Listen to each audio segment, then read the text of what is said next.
The views, information, or opinions expressed on the Skulligan podcast are solely those of our hosts and the individuals involved and do not necessarily represent those of our sponsors or their employees. This podcast is general in nature and for informational purposes only. The content is not intended to be a substitute for professional mental health or medical advice, diagnosis, or treatment. Always consult your doctor or other qualified healthcare provider with any questions you may have regarding a medical condition, procedure, or treatment.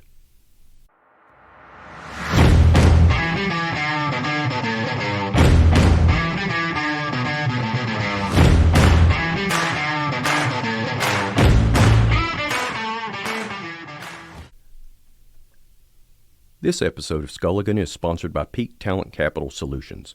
Peak is a revolutionary alternative to the traditional staffing model. Ingenuity, intelligence, and keen marketplace insight drives talent management solutions which make a dynamic difference for partner organizations. From entry level to executive level and every role in between, Peak is illuminating a path forward and meeting the future of work head on. For more information, please visit their website at peaktcs.com. Hello, this is Mike Frazier, welcoming you into our newest podcast, subject here at Skulligan. And I'm here with my co-host and great friend, Russell Sable. Today's episode is social media and men's mental health. You okay, bro? Yes, sir. How about you? Could not be better, my friend. Listen, I know that once again, you've been fast on the looking it up stuff, research, going through, pouring through volumes of information and tomes of material. And you have some good stuff to share with us today about this, then I'll kick in along the way. How about that? Correct. Sounds pretty good.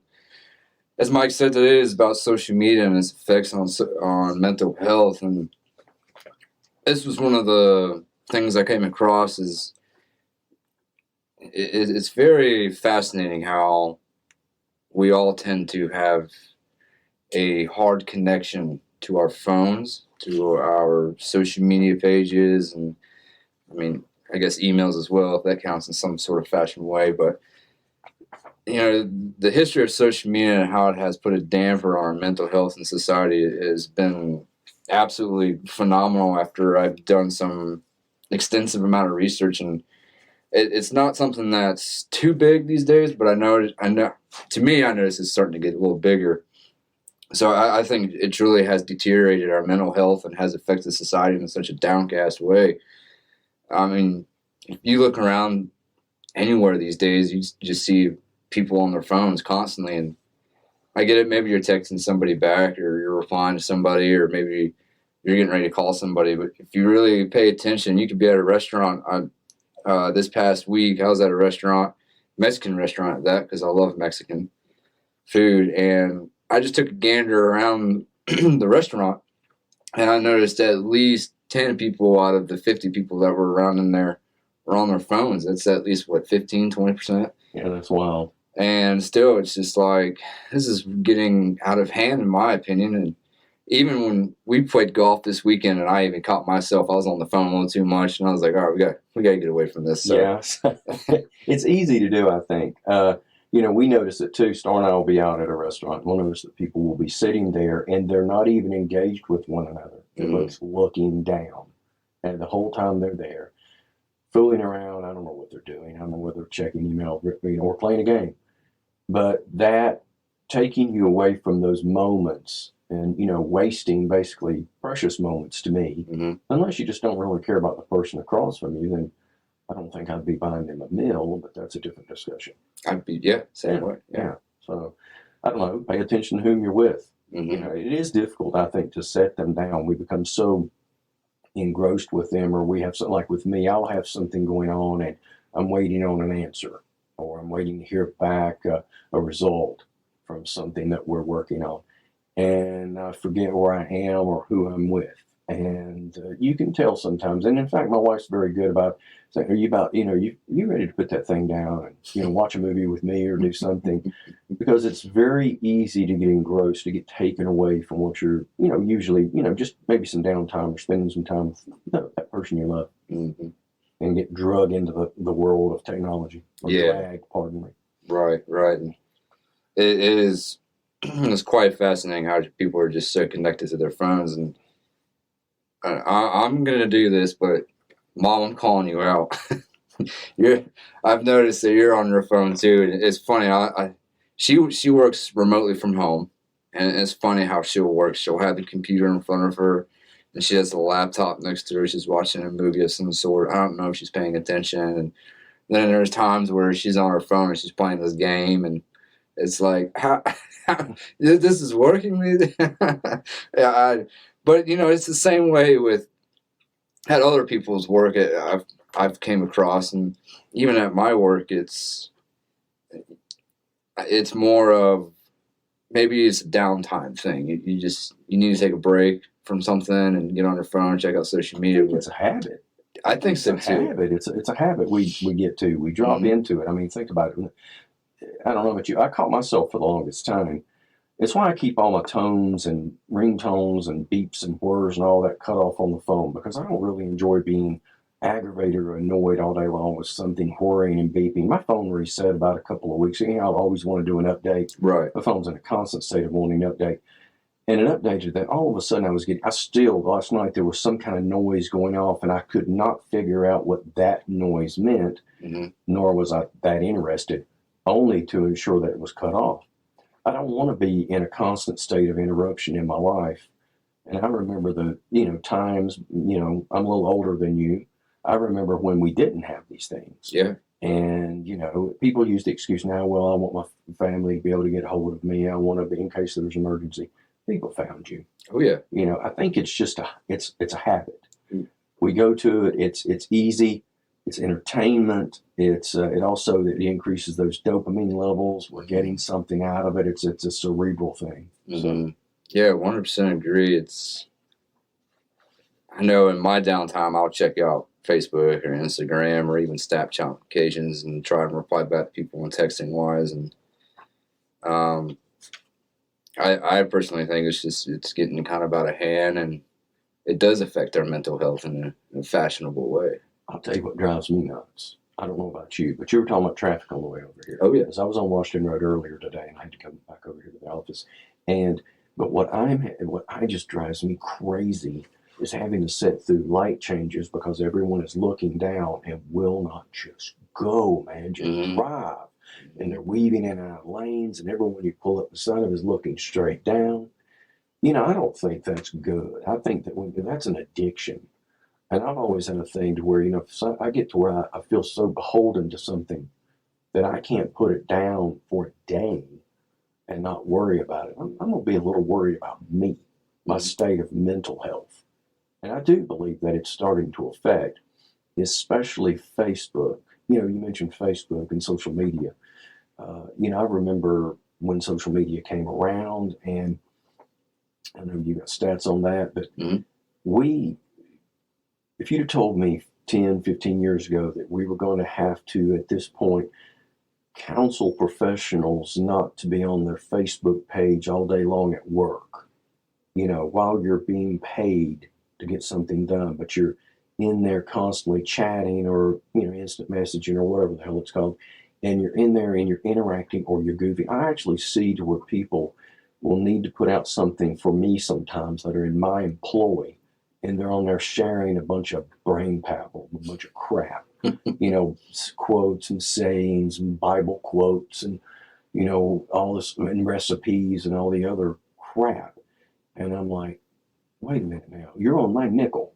And that's the first thing that goes through my mind first. And then I'm like, where's your mental state at that point?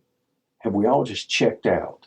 Have we all just gotten so addicted or so I don't know, just blatantly blind? Were we blindly walking through this thing? Have you ever driven to work and just didn't remember? You're on automatic pilot. And I think that social media has become that. Checking phones, doing it. You're on automatic pilot now. How many times do you check your phone to check the time if you're like me, and you still don't know what damn time it is when you set it back down? A bunch of times throughout the whole day. I do that all the time. And I'm like, you doofus, that's what you picked your phone up for, man. Yeah. And I'll have to go back and check the phone again. So. Yeah, definitely. And like I think Denzel Washington said it well. Are you using your device, or is your device using you? Oh, that's profound. Yeah. So, if you think that your device is using you, you're constantly on your phone, maybe put it down for a minute or two and change up your ways a little bit. Do something different. And, Mike, you posted something on Skulligan not too long ago. I think it was probably 2 weeks ago, about a morning routine. Yes. And I've caught myself doing it multiple times, and I know damn well everybody else does it as well. And we all have this routine, I guess, in a way that what is our first thing that we do when we wake up? We got to check our phones. Yeah, most people do that. I think they ran a study on that not too long ago, actually. Yes. Right. And maybe if you got to reply back to some people, that's fine. But I've noticed that I'll get on, not so much on Facebook, but I'll get on the Messenger. Yeah. Just curious to see who is up, to see who's on their phone, out of curiosity to see what kind of routine that they have. And I've noticed that it's the same damn people every morning. Really? It's quite fascinating. So, if you find yourself waking up in the morning, you have to go check social media, change it up, do something different. Maybe get up, get dressed, read a book, check out the weather, maybe turn the Weather Channel on. I know my parents do it every now and then. I used to do it when I was in high school and in middle school. I'd go in the kitchen, get ready, and the Weather Channel would be on because we're checking out the weather for the day. Yeah. I still have to do it daily because I work outside on a golf course. So I constantly wake up in the morning, check out the weather, what's it like before I even walk outside, what it's going to do for the rest of the day, depending on whether or not I need to put on joggers underneath my pants so I can stay warm throughout the day, or maybe in a dress. Yeah. How you're prepared, because your productivity depends upon the weather. Exactly. And sometimes I'll check emails just to see what's going on or reply back to whoever is up already. But I think that is something that I think everybody should look into changing, is your morning routine. Change it up a little bit. Don't immediately pick up your phone and check out social media. Social media will always be there. Oh, yeah. It's never going to go away. I can guarantee that. It's very pervasive. And, I was reading an article the other day about social media, and especially Facebook, and they referred to it, or the author did, pardon me, as a high-tech pacifier. Mm. And they were coming at it from a term that I use quite a bit in not only the products I create, when I write, the books I work on, the processes and programs that we start here for the company, that type of thing. But, about infantilization, or being infantilized by, the not only media, but our surroundings, our parents. Social media has a long way of, has a lot to do with, and goes a long way towards keeping us a little bit not only beholden to it, but fixated on it, and infantilizes us at the same time. Mm-hmm. Said that their daily interactions with smartphones and social media are so pleasurable precisely because they normalize and gratify infantile dispositions. They endorse self-centeredness and inflated exhibitionism. They promote an orientation towards the present, rewarding impulsivity and celebrating constant and instant gratification. I wrote something on that the other morning, actually, the instant gratification. And they flatter us with our needs for visibility and provide us with 24/7 personalized attention, while eroding our ability, to empathize with others. You talked about having empathy. But I think that the other thing it's done as well is it's eroded and even retarded our ability to communicate one-on-one with human beings when we're in front of them. Mm-hmm. Have you noticed when you go to talking to a lot of people how much anxiety there is to carry on conversations? Yeah. You've been talking, now that you and I talk to each other, we're looking one another in the eye. We have that personality. Go to talking to people nowadays and you're looking them in the eye and they're immediately looking down. We've talked about that before. I think a lot of this has to, it's really not only dulling us as human beings and dulling us down, and it's reducing our ability to function in a world that requires at sometimes highly functional people to get ahead or to get through a problem or a process. We can't just be consistently consumed with brain pablum and expect that we're going to rise to the place that we want to be, or our dream, whether it be our dream job or our dream life. Hmm. That's sort of what I've been getting out of a lot of this. Right. Yeah. Uh, you know, constantly being on social media, it has become an addiction, like gambling, alcohol, or drugs. Likes, shares, and even comments on social media increases our brain's dopamine levels, like you said earlier, Mike. It rewards us to make us feel better about ourselves and what we have going for us. And I get it.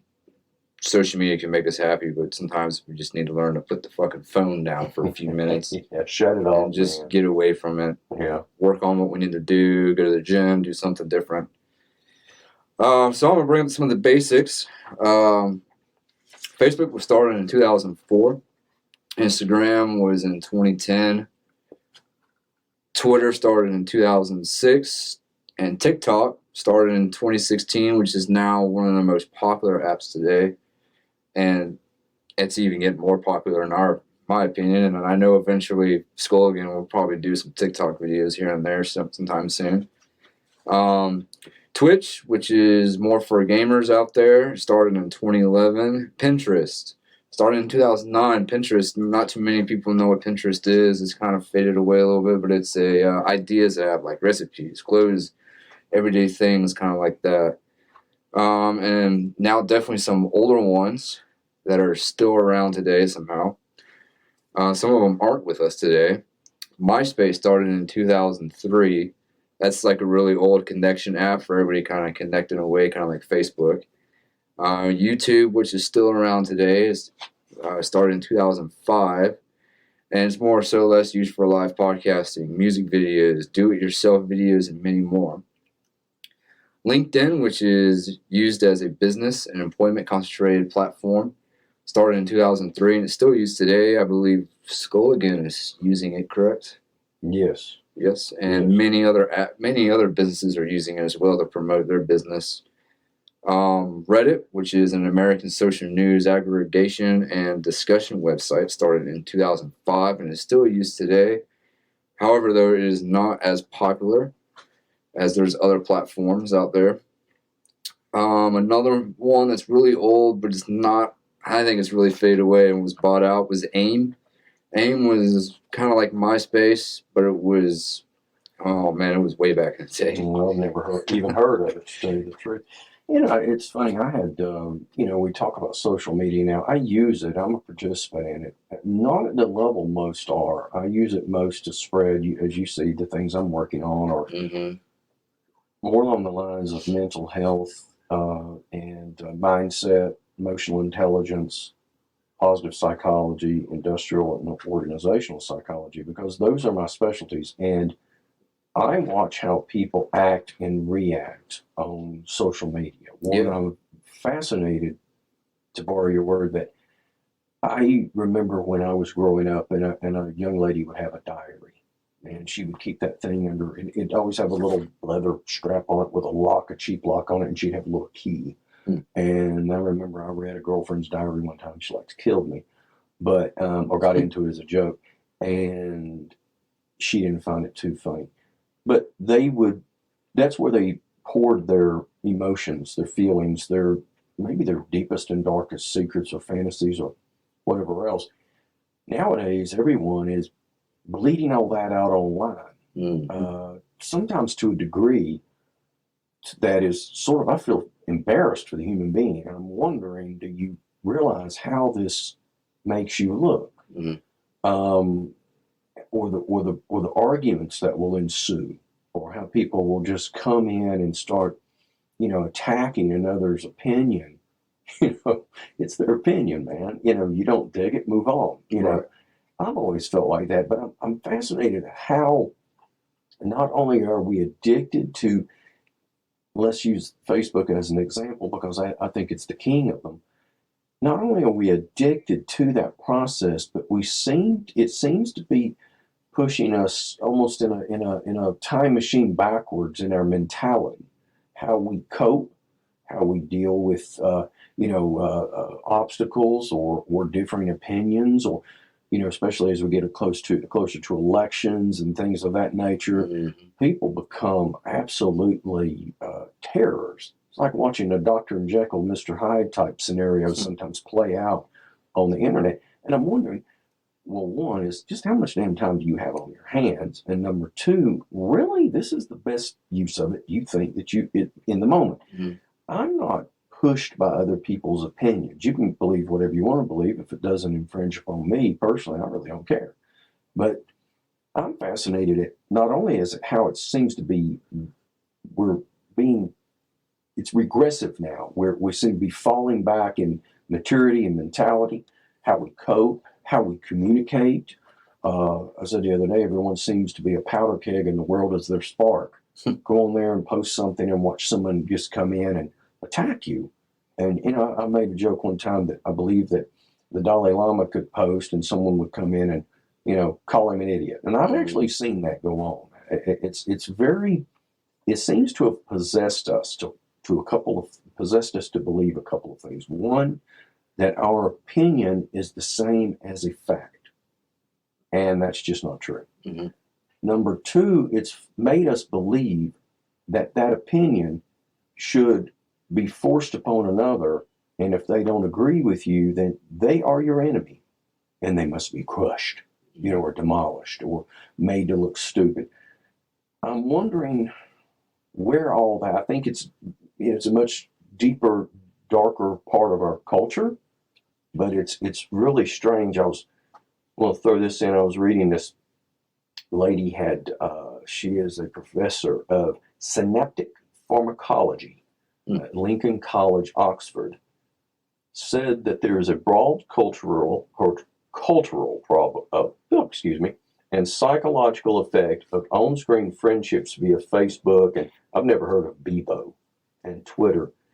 But according to this lady, she said that these social networking sites are devoid of cohesive narrative and long-term significance.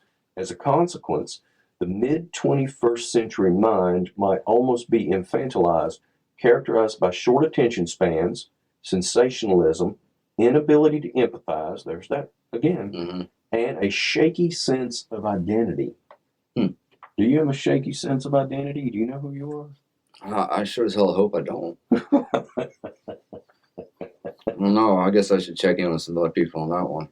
Yeah, seriously. I mean, but it's very wild. It said it gives us almost like an ADD effect. That attention deficit disorder thing. I just find all that kind of odd, and I think that men, and I have seen some men, and I'll bring it up again because, when you were speaking about your issues and problems, you used social media, as a platform, and I was very proud of you. Actually, it was a very courageous thing to do. You spoke out, and I think it's what we've discussed this before. And a lot of men won't do that. Mm-hmm. It was more of like an apology to some people that were out there. Yeah, and I think that how you did it was very eloquent. Yeah, and you did a good job of it. I wasn't looking for attention. Exactly. It was more of, hey, I'm working on myself, and if I have inflicted any pain on you or done anything wrong towards you, it was more so of an apology in my way. Yeah, but how you handled it was masterful, actually. I was very, I believe you and I had just started speaking about this. Mm-hmm. You were going through that. You and I were having dinners and sitting and talking and drinking a few drinks and talking about how, our mental health was and all the things that we both experienced. Although we are two generations, we are similarly have gone through a lot of the same things. And we also see things a lot alike, which is fascinating to me as well, because there's a few years between us. But I like the fact that you brought it out there and you used that platform in such a positive manner that I know other people were impacted positively by that. It opened up to where they thought it normalized that, which had not been normal or very often been normalized or normal, that most men won't do that. We bottle it up, we drink, we do, whatever, and we engage in, but we engage in the wrong way. And we don't open up, I guess is the best way of saying that. But when you did that, I think it helped a lot of people. Yeah. I really do. And I think you've even had people tell you that it made a difference for them. Yeah, I had a few people come out and kind of turn around and say, hey, whatever what you said on Facebook was courageous. what it turned around and helped them because they were like, I've been through some of these same things. So with you saying it, kind of helped me turn around and go, it's probably time to start talking about some of these things. Yeah, so instead of you using it as third grade show and tell, you were using it as here's the platform I can use to where maybe someone out there, not only will they see that I am apologetic for my deeds or misdeeds, then at the same time maybe it might help another human being. Mm-hmm. That to me is the way to use it. And I can't, I post pictures of my wife and I will be eating or we're doing other things. Because it makes my wife feel great. Yeah, you're always on Facebook. I am. Yeah, I am. get off. But I enjoy doing that part of it. Now, I don't believe that I would ever use it as a place to break down my issues. I would do that with you, or I'd do it. Actually, I may do it here on this platform before I would do it there. But I don't have the same issues that a lot of other people do. Mine is mainly, revolves around stress and, some ambiguity around business and all of that we have going on. But other than that, I think that social media it can be good and it can be bad for men's mental health. I think that men need to, as I told you, when I was doing a lot of research on this, I kept seeing body image come up, that men who utilize social media were impacted by having a bad feeling or a bad experience with, comparing body image, seeing pictures of males on there. I don't know, it might be ripped or cut or muscled up. But, and it was me playing muscled up. But but I'm thinking about, well, number one, what the hell are you looking at on social media? Because how many times have you seen beach bod guys in your Facebook feed? Do you ever see this? I'll never see it. Yeah, I'm wondering what the hell they're looking at. Usually it's the other way around. With women, they're usually struggling with that body image, and yeah, I will say it has gotten better these days, but yeah, I don't really ever see it very much in men. Yeah, me either. I don't know what these folks are following, but I can tell you this, that mostly what you do see on the internet, if you're looking at social media, is you're seeing people's highlight reels. Mm. Most people, I use the example of, I knew a really good, a friend of mine, and he had looked like just a fairy tale marriage. I mean, big, beautiful home, and vehicles and boats, and very successful life, and beautiful children. It was nice. Like I said, it was fairy tale looking. And then come to find out they're divorced or divorcing, and both got other partners and home. But you never saw that. You saw this side that was just being presented. And it's almost like a marketing campaign. So if I'm going to market something, I'm going to market something that's going to make money or draw exposure to, or put the spotlight on something I want to more expose, like Skulligan or the other businesses that I own and operate. So I think I just use it differently. Yeah. I use it as a way to connect with family, and I also use it as a way to prioritize and tell the world about who I am and what I do and what we do together on Skulligan, that type of thing. Yeah. Today's society relies on social media to communicate with family, like you said. Yeah. Friends in the world. We rely on social media as a day-to-day task. Some of you are constantly on your phone and you know it. Most of us can't seem to get away from it. For at least 2 hours, social media has become a countrywide dating platform in a way. We have Facebook, Instagram, Tinder, Grindr, Bumble, many other apps that can help in the dating world. And I know there's several other people that are out there that are trying to date in this world, and the dating society these days is just I wouldn't want to be out there. Good luck. Yeah, it is. I want to be out there. It is hard. It looks really tough right now. It is. Yeah, I'm so happy I don't have to worry about that. Yeah, it is. It's not some fun. Weird out there, baby. Just me hearing some of the things I hear from people I know. Mm-hmm. Gosh, I feel for you. You're still single. Yeah, I'm still single, and I have tried getting back out there, and it's it's not too much fun. For lack of better terms. Yeah, trying to find that right one, but it is harder than we think. The right one finds you. Look at me, I'm Cupid, man. I'm gonna tell you, baby.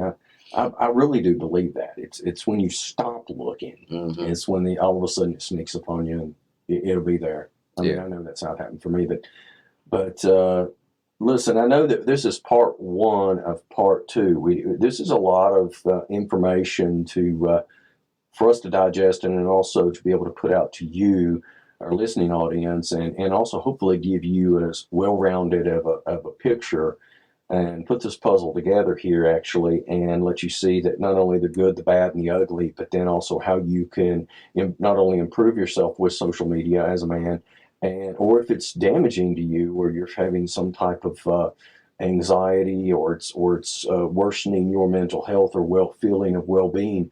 Well, we want to help you get rid of that as well. So this is part one, Mm-hmm. and we're going to be back with part two very soon. We appreciate the loyal listeners who are ready for more episodes, and they keep asking for them. I hear it. Russell hears it. We're glad, that you're part of this and with us. And we ask that you share it. We ask that you go to Podbean and like us on Podbean. You like us and share us. We'll be coming to other platforms soon. But the fastest that we grow on Podbean with listeners, the faster we can move to other platforms. And we'd like to grow this into a movement of much more epic proportions. We have a lot of great things ahead for us. We're scheduling the golf tournament. We're scheduling our round table. So if you're interested in talking to us or even being on the show, you need to let us know. Get a hold of one of us. You can easily contact us through the website at sculligan.com. And also, you also see our shop. We're getting ready to update it. Russell had some really good ideas over the weekend. He texted me about it. We're going to be adding some new merchandise on there soon. Mm-hmm. So please go on there and check it out. And also, I'd like to ask that you remember that everyone, even the strong of us, need every once in a while just a okay bro. Mm-hmm. Check in on your buddies. Check in on how they're doing, and see how you might be able to get them out there. This past weekend, I don't know if you were aware of this, but we went out to play golf with a very good friend of ours who was in a remembrance of a very traumatic time for him a year ago. Mm-hmm. On top of that, another friend that I brought and introduced y'all to had recently been going through some extremely depressive times and was going through quite a bit. And he had gotten to where he just wasn't leaving the house. He wasn't doing anything. And I basically talked him into coming out. I said, his biggest thing was, I don't know the fellows, how do they play? They might. And then when he got out there, I said, look, you couldn't be around more laid back guys. Mm-hmm. We're just having fun. And he said to me today, that's who I met for lunch, that it was one of the best experiences he had ever had. And that getting him out of the house to play golf with us this past weekend was one of the most not only generous things that I'd done for him, but he was so glad I pushed him to do it. And I had to actually a little bit cajole him, but it was fantastic for him, man. So I encourage all y'all to remember that. Sometimes it might take a little push, a little nudge is what it's called nowadays. Get your buddies, get them outdoors, especially if it's nice. Get them off the sofa, get them away from Facebook, get them away from a cell phone or a freaking video game, and get them out there doing something fun. I'll let you close it up, my brother. Yeah, going back into how this weekend went, not too long ago, I think it was maybe Friday, I texted a friend of mine from college, and him and I are really good buddies. I know we're getting ready to go to another rock concert here in the next few months, which I'm super excited about. But I texted him and I was like, "You okay, bro?" And he's like, "Man, I am so glad that you reached out to me." He's like, "Man, I'm going through the hardest time right now." He's like, he has a brand newborn. He has a newborn, his first newborn, in fact, so he's kind of going through the things with all that first kid ordeal, and at the same time, they all just moved out, and they're now in their very first home. So they're brand new homeowners now too. So on top of that, he's got his job, he's got his newborn, and it's just all kind of just. Well, he's got stressors. He's surrounded with stressors, man. Yeah, he's full throttle right now of just chaos. So, but he was like, "Oh man, I'm glad he texted me and making sure I'm all good." And we chit-chatted for a little bit, and then bringing in this weekend, I think this, if you're it don't matter what you're doing. Take a minute, take a second, or whatever you need to do. Reach out to your friends. It doesn't matter who it is. Just reach out to them, reach out to family, and reach out to somebody that you know that you haven't talked to in a while. Check in on them. Make sure that they're doing okay. And you never know what they may be going through and how much it will help them in the process. So make sure you reach out to them and check them out. Like Mike said, check out our social media. We're on Spotify, and so make sure you go in there and check us out. Check us out on Podbean, like you said. Yeah. Give us a review and rate us so it can help us out, so we know what we need to do, and maybe something that we need to talk about, or maybe if you want to come in on the show and talk, That's right. let us know. Go to our website, skulligan.com, like you said, Mike. Check out our Check out the shop. our We have new shop. things coming.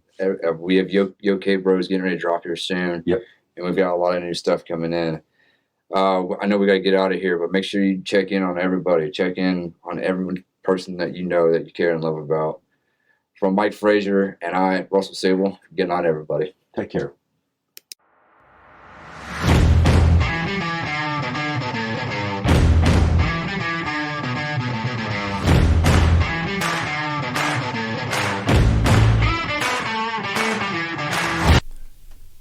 This episode of Skulligan is sponsored by WorkPlus Brain, a research, analytics, and consulting firm established to share analysis, intelligence, and expert points of view on the future of work. The future of work is cerebral. Increase revenue, work less, or get you or your organization in the right frame of mind. Whatever your ambition, our evidence-based coaching and solutions will help you achieve those results or realize your biggest, boldest goals. For more information, please visit their website at workplusbrain.com.